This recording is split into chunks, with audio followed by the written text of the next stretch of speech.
அன்பு நேயர்களே, ஏப்ரல் மாத ராசி பலன்கள். இந்த ஏப்ரல் மாதத்தை பொறுத்தவரையில் ரொம்ப ஜாக்கிரதையாகவும் ரொம்ப கவனமாகவும் எச்சரிக்கையாகவும் இருக்க வேண்டிய ஒரு மாதமாக அமையுது. காரணம், மீன ராசியில் மோட்ச ராசி வீடு என்று சொல்லக்கூடிய, அல்லது ஜலராசி நீர் ராசி என்று சொல்லக்கூடிய, அல்லது பெருமாள் எங்கே வைகுண்டத்தில் எப்படி பள்ளி கொண்டு இருப்பாரோ அதை போல பள்ளிகொண்ட பெருமாள் வைகுண்டமாக திகழக்கூடிய ஒரு ராசி மீனராசி மண்டலம். அந்த மீனராசி மண்டலத்திலே இந்த ஏப்ரல் மாதத்தில் 4 கிரக சேர்க்கை நிகழ்கிறது. அதிலும் குறிப்பாக காலபுருஷனுக்கு 2, 3 கிரகங்கள், அதே போல் 6 கிரகங்கள், 8 கிரகங்கள், 7 கிரகங்கள், இவையெல்லாம் ஏப்ரல் மாதத்தில் மோட்ச ராசி வீடில் சந்திக்கிறார்கள், சனியுடைய வீட்டில் சந்திக்கிறார்கள்.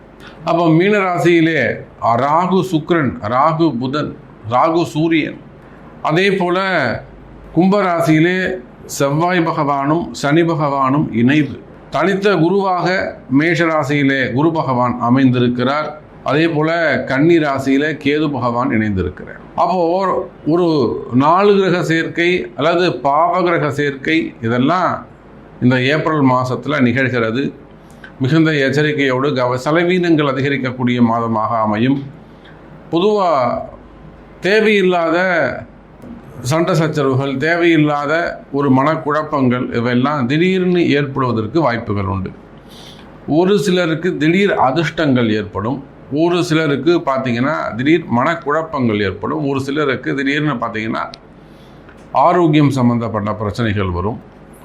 ஒரு சிலருக்கு ஏன்னா இந்த செவ்வாய் சனி சேர்க்கை இருக்கின்ற காரணத்தினாலே அதிகப்படியான கோபங்கள், அதே போல் மெயினாக வீண் விரயங்கள், அல்லது எந்த முடிவை எடுக்கிறது எந்த முடிவை எடுக்கக்கூடாது, நம்ம எடுக்கக்கூடிய முடிவு சரியா தவறா அப்படி அந்த மாதிரி கன்ஃபியூஷன்ஸ், இதெல்லாம் இந்த 4 கிரக சேர்க்கை, 2 கிரக சேர்க்கை. அதே போல் தொழில் நிறுவனங்களில் பார்த்தோன்னா ஏதாவது ஒரு ஃபயர் ஆக்சிடென்ட்டு, ஒரு தீ பிடிச்சிக்கிறது, ஏதோ ஒரு அபசகுணமாக ஒரு விஷயம், ஒரு கரண்ட் ஈபி ஃபால்ட்டு வர்றது, வெடிக்கிறது, மெயினாக ஃபயர் சம்மந்தப்பட்டது, ஈபி ரிலேட்டடாக வரக்கூடியது.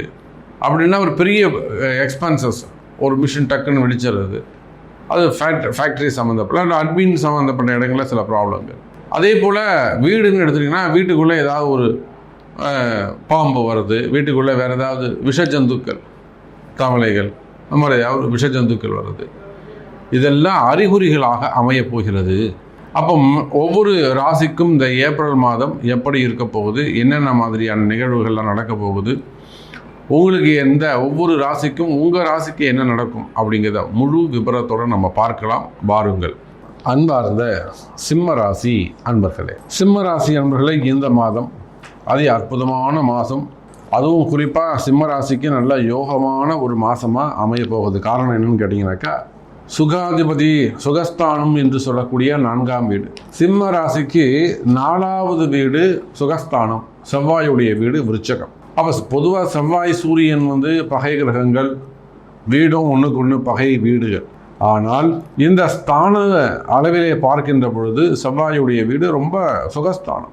செவ்வாயுடைய 2 வீடுமே 4, 9 நீங்கள் சிம்ம ராசி ஆனாலும் சிம்ம லக்னம் ஆனாலும் 4, 9 செவ்வாய் பகவான் உங்களுக்கு சுபராக அமைந்து மங்களகாரகனாக அமைந்து விடுகிறார்.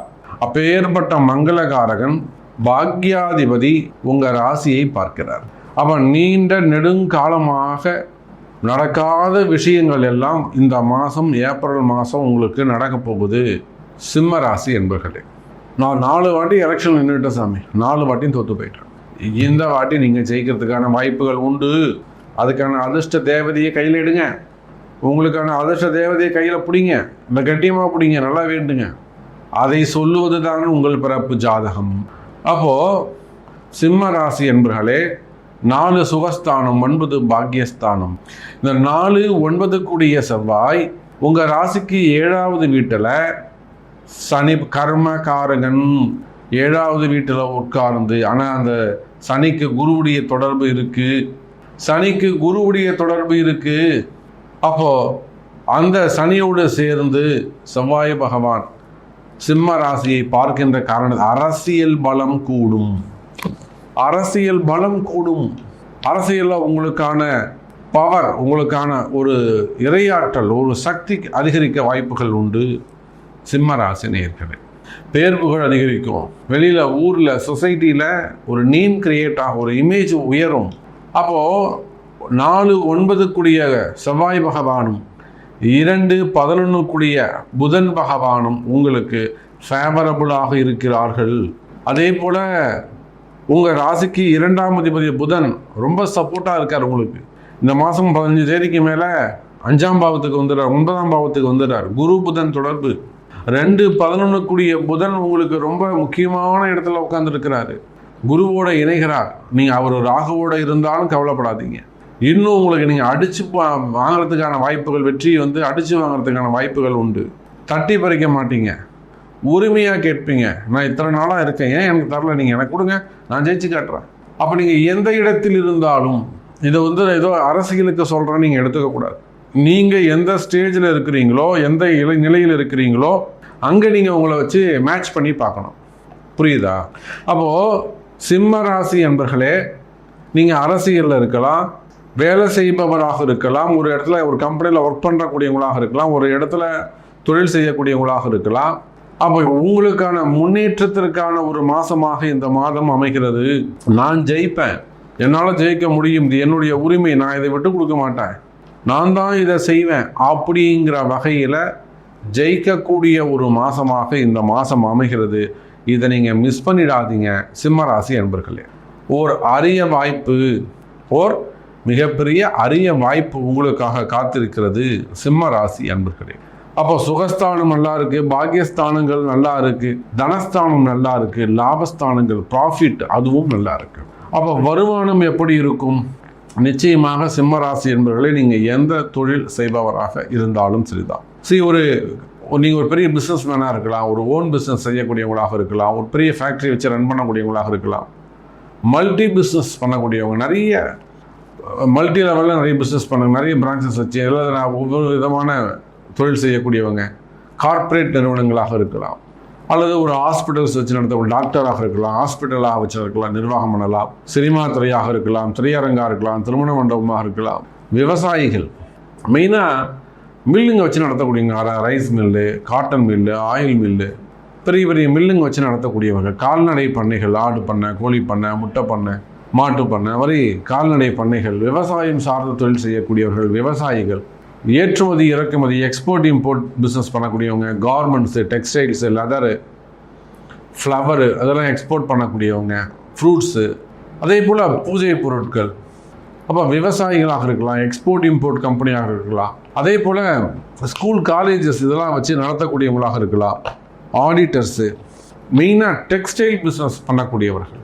ஏன்னா இந்த புதனுடைய காரகத்துவம் அங்கே சேர்கின்ற பொழுது குறிப்பாக நம்ம சொல்ல வேண்டியது டெக்ஸ்டைல், இது உள்நாடாக இருக்கலாம், வெளிநாடாக இருக்கலாம், சின்ன சின்ன மொத்தமாக வாங்கி விற்கிறவங்களாக இருக்கலாம், ட்ரேட் பண்ணக்கூடியவங்களாக இருக்கலாம், இல்லை பருத்தி அந்த விவசாயத்தில் ஆரம்பித்து கடைசியில் ஹோல்சேல் வரையிலும் எத்தனை ஸ்டேஜ் இருக்கோ நீங்கள் வச்சுக்கோங்க. ப்ரொடக்ஷனாக இருக்கலாம், சேல்ஸாக இருக்கலாம், மார்க்கெட்டிங்காக இருக்கலாம், ட்ரேடிங்காக இருக்கலாம். அப்போ டெக்ஸ்டைல் பிஸ்னஸ் பண்ணக்கூடியவர்கள், தறிகள் வச்சு நடத்தக்கூடியவங்க. அப்போ எல்லா நிலையிலும் மெயினாக இந்த வேஷ்டிகள்லாம் தறி நெய்கிறாங்க பார்த்தீங்களா, அந்த மாதிரி. அப்போது நீங்கள் எந்த தொழில் செய்பவராக இருந்தாலும் சரிதான், எனி பிஸ்னஸ். நான் ஒரு 4-5 புதன் மற்றும் அந்த குருவை வச்சு 2-3 பிஸ்னஸ் மட்டும் நான் சொல்லியிருக்கிறேன். அப்போ நீங்கள் ஒரு இபிஸாக ரிலேட்டடாக இருக்கலாம், லேண்டாக இருக்கலாம், ரியல் எஸ்டேட்டாக இருக்கலாம், பில்டர்ஸாக இருக்கலாம். இதெல்லாம் செவ்வாயுடைய காரகத்துவம், இபிலாம். அதே போல் இபியில் ஒர்க் பண்ணக்கூடியவங்க. அப்போ நீங்கள் எந்த தொழில் செய்பவராக இருந்தாலும் சரிதான், எனி பிஸ்னஸ். தொழில்துறையை பொறுத்தவரையில், பிஸ்னஸை பொறுத்தவரையில் இந்த மாதம் அதி அற்புதமான மாதம். ஏப்ரல் மாதம் உங்களுக்கு அடித்து தூள் கிளப்பக்கூடிய மாதம், நல்ல வருமானம் நிறைந்த ஒரு மாதமாக உங்களுக்கு அமையப் போகிறது சிம்ம ராசி நேயர்களே. குறிப்பாக அரசியலில் ஈடுபட்டு இருக்கக்கூடியவங்களுக்கு நல்ல முன்னேற்றத்தை தரக்கூடிய மாதமாகவும், அதே போல் ஜெயிக்கக்கூடிய மாதமாகவும், நீங்கள் போடக்கூடிய கணக்குகள் வெற்றி பெறும், நீங்கள் வகுக்கக்கூடிய வியூகம், உங்களுடைய ட்ரெண்டு, உங்களுடைய ஹேஷ்டேக்கு அல்லது நீங்கள் சொல்லக்கூடிய வார்த்தைகள் ஹேஷ்டேக்காக மாறும்.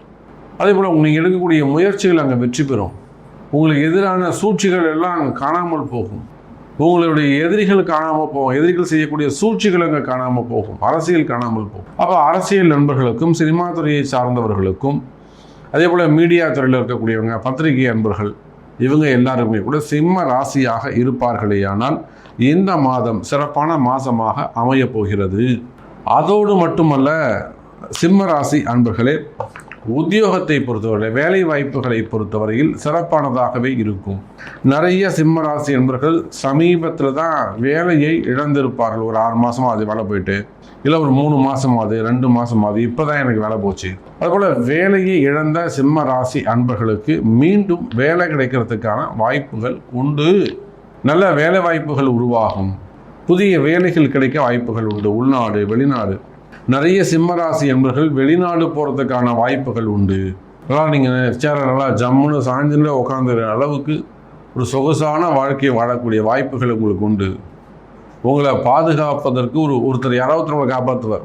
நல்லா ஏசி காற்று நல்லா ஜில்லுன்னு வந்தால் எப்படி இருக்கும், அந்த மாதிரி சுகமான வாழ்க்கைக்கான, வளமான வாழ்க்கைக்கான கால நேரம் வந்து கொண்டு இருக்கிறது. வேலை வாய்ப்புகள் கிடைக்கும். அதே போல் ஆரோக்கியம் அதிகரிக்கும். சும்மா மாத்திரை போடக்கூடாது. நம்ம வீட்டில் சொல்லுவாங்க, யாராவது சொல்ல ஒரு டம்ளர் வெந்நீர் குடி அப்படின்வாங்க. அதை விட்டுட்டு மாத்திரையாக வாங்கி போட்டுருப்பீங்க. அப்போ எது நல்லது, எது தீமை, எது நன்மை, எது தீமை என்பதை அறிந்து செயல்பட வேண்டும்.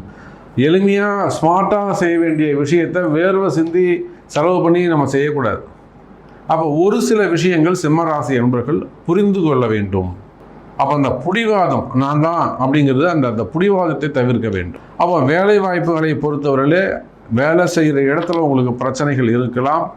இருந்தாலுமே கூட கொஞ்சம் அட்ஜஸ்ட் பண்ணுங்கள். நான் இந்த கம்பெனி விட்டு வெளியில் வந்துடலாமா, ஜம்ப் பண்ணிடலாமா, வெளியில் வந்து புதுசாக தொழில் தொடங்கலான்னு இருக்கேன். இதெல்லாம் ஒரு முறை உங்கள் பிறப்பு ஜாதகத்தை கொண்டு ஒரு முறை அனலைஸ் பண்ணி ஒரு அட்வைஸ் கேட்டு, நான் எடுக்கக்கூடிய முடிவு கரெக்டாக, இப்போ நான் முடிவு எடுத்தால் அது சரியாக இருக்குமா அப்படிங்கிற மாதிரி அதை அனலைஸ் பண்ணி கேட்டு எடுப்பது சிறப்பு. அதே போல் ஏப்ரல் மாதத்தை பொறுத்தவரையிலே விசா சம்மந்தப்பட்ட பிரச்சனைகள் இருக்குமே ஆனால், கம்யூனிகேஷன் புதன் இல்லையா, ஸோ விசா சம்மந்தப்பட்ட பிரச்சனைகள் இருந்தால் சார்ட் அவுட் ஆகும். அதே போல் என்கொயரிகள் இருக்குமே, இதேனும் என்கொயரிகள் இருக்குமே ஆனால், எந்த பிரச்சனையாக இருக்கலாம், வம்பு வழக்காக இருக்கலாம். ஸோ என்கொயரிகள் அல்லது வந்து உங்களுக்கு வம்பு வழக்குகள் இருக்குமே ஆனால், டிவோர்ஸ் கேஸாக இருக்கலாம், ஃபேமிலி கேஸாக இருக்கலாம், சம்திங் சொத்து சம்மந்தப்பட்ட பிரச்சனையாக இருக்கலாம். ஸோ அந்த மாதிரியான பிரச்சனைகள் இருக்குமே ஆனால் அவையும் விலகும். சிம்ம ராசி நேயர்களே, குடும்பத்தில் மகிழ்ச்சி இருக்கும், குடும்பத்தில் சந்தோஷம் அதிகரிக்கும், கணவன் மனைவிடைய ஒற்றுமை மேலோங்கும், பிரிந்த கணவன் மனைவி மீண்டும் ஒன்று சேருவதற்கு வாய்ப்புகள் உண்டு. அதே போல் குடும்பத்தை விட்டு வெளியில் போன பசங்க மீண்டும் குடும்பத்தை வந்து சேருவதற்கு வாய்ப்புகள் உண்டு. நிச்சயமாக உங்களுக்கான வம்பு வழக்குகளது நீங்கள் விடுபடுவீர்கள். அநியாயமாய் தண்டனை பெற்றவர்கள் விடுவிக்கப்படுவார்கள். வீண்பிரி அவமானங்கள் அல்லது அபாண்டமான பொய்கள் இதெல்லாம் இருக்குமே ஆனால், எதிரிகளுடைய தொந்தரவுகள், எதிரிகளுடைய பொய்கள், அதிகமாக எதிரிகள் உருவாகிறது, இதெல்லாம் ஒரு மனசுக்கு பயத்தையும் கலக்கத்தையும் உண்டு பண்ணும். அந்த மாதிரி கலக்கம் பயம் இருக்குமே ஆனால் கவலை வேண்டாம் சிம்ம ராசி அன்பர்களே. அதெல்லாம் விலகுவதற்கு, பிரச்சனை தீர்வதற்கான வாய்ப்புகள் உண்டு. இதெல்லாம் செய்வினை கோளாறாக இருக்கலாம், திருஷ்டியாக இருக்கலாம், கண் திருஷ்டிகளாக இருக்கலாம், எதிரிகளுடைய தொழில் போட்டி, தொழில் எதிரியாக இருக்கலாம், மெயினாக கண் திருஷ்டி போட்டி பொறாமையாக இருக்கலாம், செய்வினை கோளாறுகளாக இருக்கலாம், இடதோஷமாக இருக்கலாம். ஸோ சம்திங் ராங், ஏதோ ஒரு விஷயம். அப்போ அந்த மாதிரியான பிரச்சனைகள் இருக்குமே ஆனால் ஒன்றுமே கவலைப்படாதீங்க சிம்ம ராசி அன்பர்களே. இந்த மாதம் ஒரு நல்ல காலமாக உங்களுக்கு அமைகிறது. அதே போல் திருமண யோகம் கைகூடும், குழந்தை பாக்கியம் அதிகரிக்கும், முதல் திருமணம், இரண்டாவது திருமணம், ஒரு மனைவி இருக்கும்போதே இன்னொரு மனைவி இல்லீகலாக நீங்கள் தேடிக்கிறது, அதையும் இந்த மனைவி ஏற்றுக்கிறது, பரவாயில்ல நான் அட்ஜஸ்ட் பண்ணிக்கிறேன் வாங்க அப்படின்னு சொல்கிறது கேட்கறதுக்கே சந்தோஷமாக இருக்கும்.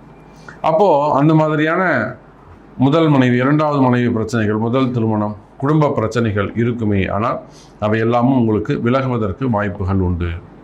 ஸோ இந்த மாதம் ஒரு மகிழ்ச்சியான சந்தோஷமான மாதமாக உங்களுக்கு இருக்க போது. மேலும் உங்களுடைய கேள்விகள் எதுவாக இருந்தாலும், சாமி எனக்கு இது நடக்குமா அப்படிங்கிறதான உங்களுக்கு கேள்விகள் இருக்குமே, சந்தேகங்கள் இருக்குமே ஆனால் நிச்சயமாக தொடர்பு கொள்ளுங்கள் என்று தெரிவித்துக்கொண்டு மீண்டும் ஒரு அற்புதமான பதிவில் சந்திக்கிறேன். ஜெய் வராகி.